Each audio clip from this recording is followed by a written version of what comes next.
welcome to the ninth episode of the Music Mind Lab. Today I'm joined by Eidee, who is an incredible violinist, and I'm so lucky I got the chance to play in a chamber group with her this past semester at SCMS Academy. And I'm super excited to be joined by her today, and we're going to talk a bit about her chamber experience and also talk more about her as a musician and what words of advice she has. So Eidee, how about you start off maybe by introducing yourself? How did you start playing your instrument? And also, what do you love about music and why did you continue playing it? All right. Well, okay, I started music vaguely when I was very small because my family has generally deep background with music in terms of singing, and my dad's like a self-taught pianist. I joined like a church choir when I was young, and I was, according to my parents, very expressive with my singing. They got me lessons for a little bit. And I also played a bit of basic, like, piano, as a lot of children learn the basics of music when they're young. But I started violin specifically in COVID because, as everyone did, had a lot of time. And so I started taking lessons online during the pandemic with just, like, various teachers on, like, Wisent or just searching for teachers online. And then once the pandemic was starting to end and we came back to in person, I started taking lessons in person with someone called Deborah Zadinsky in the area and then Ronald Patterson. But what mostly got me interested in music and felt it as a crucial part of my identity was starting 7th grade when I was in my school orchestra and playing in an ensemble, even though it was not high level yet. I think there's just something particular about any sort of ensemble playing that is like one of the most important parts of why I'm so inspired by music or why I kept doing it. And I've just been spending a lot of time in like community ensembles and doing youth orchestra and joining SCMS Academy. So now that you mentioned the SCMS Academy, I feel like that's a great transition into talking a bit more about our experiences in the Academy. So I was wondering, could you talk about some lessons or insights that you learned from your time in the Academy, especially since I know for probably both of us, the Academy was like kind of our introduction to more high-level chamber music and like collaborative music making. Yeah, I think when I first joined the Academy, my experience only encapsulated like orchestral playing and a little bit of chamber music and like, oh, let's phrase this way and play well. But I don't think I realized how much you can do with chamber music, but also like the level of precision you have to execute even though you're in a group when it's in chamber music versus an orchestra, because most students are only given the extreme ends of either solo, where you can hear literally everything that you do, and orchestral, which is like almost the abstract art of violin or instrumental playing, in my opinion, because you're kind of just trying to get like an overarching sound to contribute to the group. But one of the most inspiring aspects of gaining experiences from the Academy is also we get to meet so many professional musicians in the area that are at such a high level, like Noah Geller, for instance, or Paige Roberts-Malloy, or Effie Barticelli, right? Like, these people have been to the top prestigious schools for music and have so much experience and so much knowledge that we can't even comprehend it all when they're giving us coachings, right? And one of the most inspiring experiences that I was given the opportunity to participate in was I got to play the Smetana Piano Trio Movements 1 and 3 with Jesse, but also Paige for a pre-concert recital. We got to rehearse alongside somebody who already knows how to rehearse so effectively.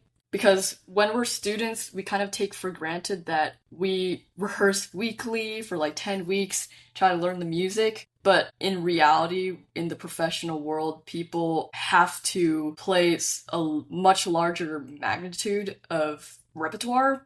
And so they can only rehearse like so many times on one piece, right? And so it's just very eye-opening to me to how precise and articulate you have to be in like a professional space in rehearsing. and just being efficient in producing this music. Despite being a student and not being used to it, we just have to spend entire semesters learning a piece of repertoire. And it's kind of just like eye-opening to see the end goal of all of our learning in a way. Hmm. Definitely. I feel like that's something, even though I didn't get to, play with Paige Roberts Malloy in that pre-concert recital, I definitely get what you're saying. Also, I feel like that was something I felt with our Kodai this semester, where we pulled together the piece so much faster than I thought we could. And I feel like the fact that we were able to pull together all three movements of the piece by the end of the showcase is like Yes, pretty miraculous. And like, I know, right? yeah. I was looking at the Dropbox and I assumed that we were either choosing like a combination of the two, like either one, two, or just three, because one, two in itself is like really hard, right? And then turns out they expected us to do all three. And if for those who don't know, like the Kodai Serenade for two violins and one viola, I mean, you just have to look at the score, man. Like, it's crazy. And I am so happy that they made us share the violin one part because I think either one of us would probably go insane trying to learn it. Like all three movements. It's just crazy.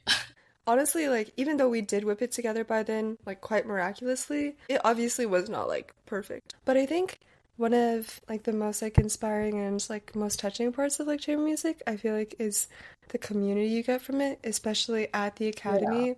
And I remember after we finished the showcase, just, like, hearing everyone's, like, words of encouragement afterwards, and, like, Mhm. also from the audience. Like, it was such a sweet Yeah. experience, and it was so I nice. think that's a very precious aspect of the academy, and we're like so fortunate that the academy exists and like is in our area because even though we're expected to perform at a high level, it feels like such a high stakes thing. But in reality, you also have to remember that they're a nonprofit, right? And their mission statement is simply to nourish and increase general appreciation for chamber music, deepen it in this area and time, like our era. It's hard to not get carried away by the intimidating level of music playing that they expect, but yeah. No, for sure. I was wondering now, could we maybe transition a little more into like the specifics of chamber music, like rehearsal and Sure. playing? If you could talk about maybe some of the most like valuable like techniques that you've like learned to rehearse chamber music or to collaborate effectively in a group. I guess I could talk about rehearsing with Paige. Mm-hmm. I think that process was quite quick because when we first ran through, she was just like, all right, let's run through and see our different interpretations, right? Because me and Jesse and David played a certain way and she learned it like way back when and played a different way and we ran through, it was like super different and crazy. And me and Jesse were like, huh? But somehow, like, we rehearsed so efficiently and she knew exactly what to do that we only rehearsed like three times and we were given four rehearsals and we didn't even need the last one. Like, we just skipped it and we were like totally fine for the pre-concert. So that was like really wow, because it's such a big deal and we didn't even need an extra rehearsal. So I'm trying to think about, I mean, it's still a process, like, we're still learning exactly the steps and the thinking process. And I'm sure even she would find it difficult to put into English because, I mean, language is only so elaborative and not limiting. I guess we can talk about like my ensemble that got to state Mm-hmm. because nobody in my group like is in SCMS or is in SISO actually. Like they don't even do youth orchestra. They probably did in the past, but so I'm basically trying to communicate all of these ideas that I learned from SCMS and just experience in general to our ensemble playing. And I almost have to act as a coach because I'm like introducing the idea newly entirely, and then they have to do it, right? For us to execute whatever I'm trying to get us to do. But I think that's like solidified, I guess, all of my knowledge from SEMS because in it's like the active learning part when you're studying. because teaching is like the best next step for learning, right?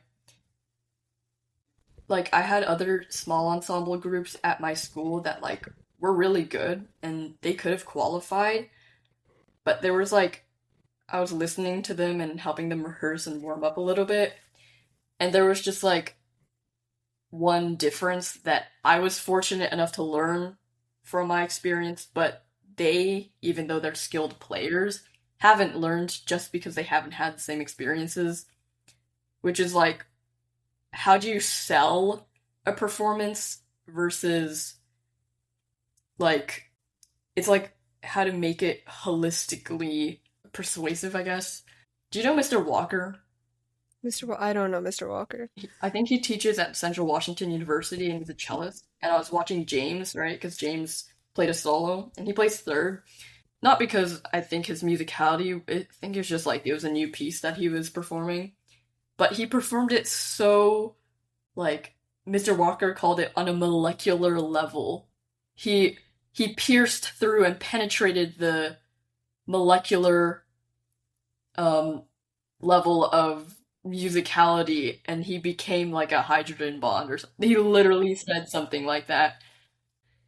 I kind of agree with him. Like, I have no idea how to express it. It's just like he understood the piece as an idea and put everything, every technique into making it sound into what he was trying to say. And I remember Simon also saying something that struck me the other day because I was showing him my Bach that I said was kind of underprepared and I was trying to memorize it and I just still felt like it wasn't very performance ready. And he told me, well, there are still some things you need to do because in order to really perform successfully in public, and he said he would turn down an opportunity if he couldn't do this, is like performing is basically saying what you think, but like role playing as the composer in a way, because you're saying what the piece has to say, basically, and you have to embody that. And unless you can achieve that level of authenticity and genuine conveying, I would say that's like an unsuccessful. I mean, I won't say unsuccessful, just like not reaching the purpose or the full potential of performance. That has to be achieved with a level of flexibility in your decision making because I know there is like a school of thought of like purists. I know Mr. Krentz called it that purist ideology in music where we have to do exactly what the composer wanted, and I guess it's more prevalent in romantic and contemporary music where the articulations are all laid out for you. But I think to an extent that misses the goal of performance, which I just kind of elaborated on. Like now that you mention aspects of how to have an effective performance and like what an effective performance really means, I was wondering for you, do you have any advice for how to actually execute that once you're on stage? Because I know you've talked about, how to manage like stage anxiety, etc. Mm, But also like other aspects, like finding your own personal interpretation of the piece, I know is a struggle for a lot of younger musicians as well. So I was wondering, do you have any tips on that? well, I believe in you need to have like a mental model for everything and the kind of framework for what practicing versus performance is to me. I think it should just be put under the umbrella of just playing, and like practicing versus performing should actually be the same thing because performing in retrospective is actually a very simple task, but simple almost always comes harder than complicated because it's so easy to overcomplicate things, right? But also simple is the best way to go. It's the most functional and effective way to go most of the time. So what performance is basically you're doing what you've been repeating over and over again in practice, just in front of people. So it should be very simple, right? That's what performance is. First, you need to be able to play it in the way that you want, and then all you have to do is play it that way in front of other people. So first you have to understand like your interpretation, what you want to convey, and feel it in yourself as if you're not performing. Because performing is just the act of showing other people, but you first have to have something to share. And so, what kind of contributes to the overcomplication of what performance is all of that adding parts to what you want to share. I get nervous of like, oh, what do they think about like what I'm wearing or how's my hair or like am I communicating well enough to my stand partner or my chamber music mate and is it engaging enough? But I feel like those are all parts that should come with all of that interpretation and interpretive work and the development of what you want to say. It should not be something added on top of that. Part of what makes this work is when you play and practice something over and over again, the purpose is to make whatever you're doing like a program for you. Like you just have to hit a button and then you can do it autonomously. You don't need to think while you're doing it so much. But when we get into performance and we start playing for the audience, I find it a tendency for me to do things deliberately rather than autonomously anymore. I remember talking about this in my little paper that I wrote.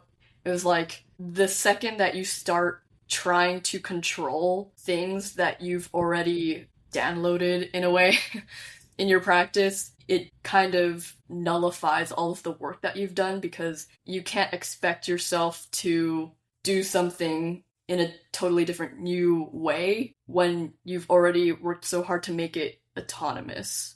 Yeah, I definitely get what you're saying about having like a clear idea of what you want to convey once you get on stage. I think one of my main struggles that I would be really interested to hearing your thoughts on is just how many aspects there are to a performance, like not just the interpretation, but how many technical aspects there are, like my bow contact, my sound quality, my vibrato in this specific spot. And I feel like that's one of the main things that kind of gets like me in that kind of overwhelmed state on stage because I just feel like there's so many aspects to handle. And I was wondering for you, is that something that you've built a framework for or have like a creative solution for approaching either on stage or in your practice?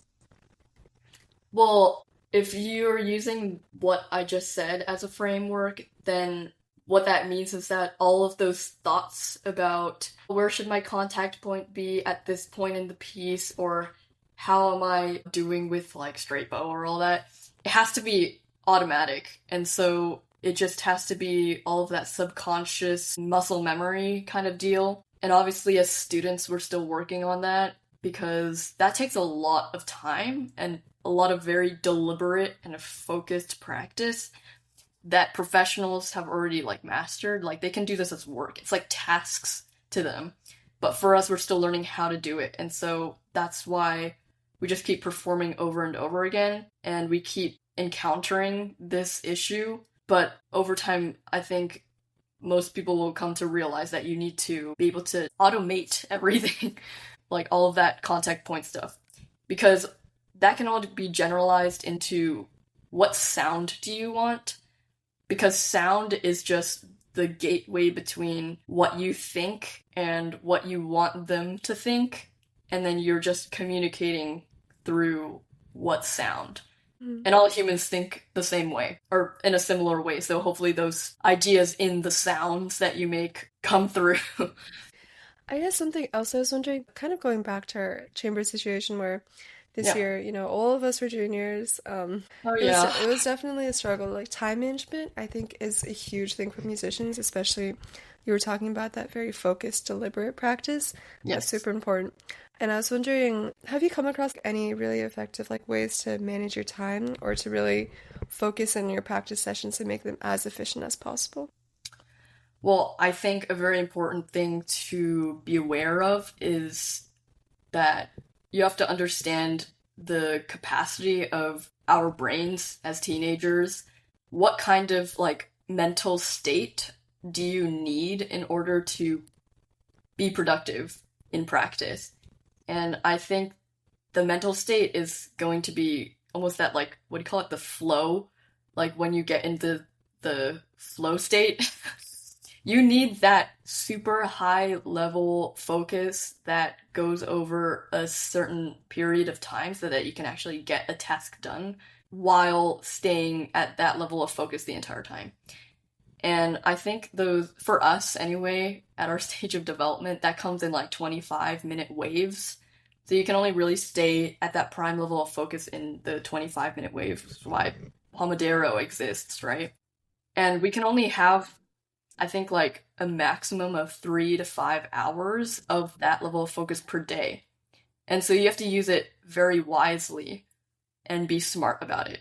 Because if you go to public school, I know some people take private lessons or are homeschooled, and so they have more freedom, but most of us are public schooled, so we have to go to school for many hours on end and focus, right?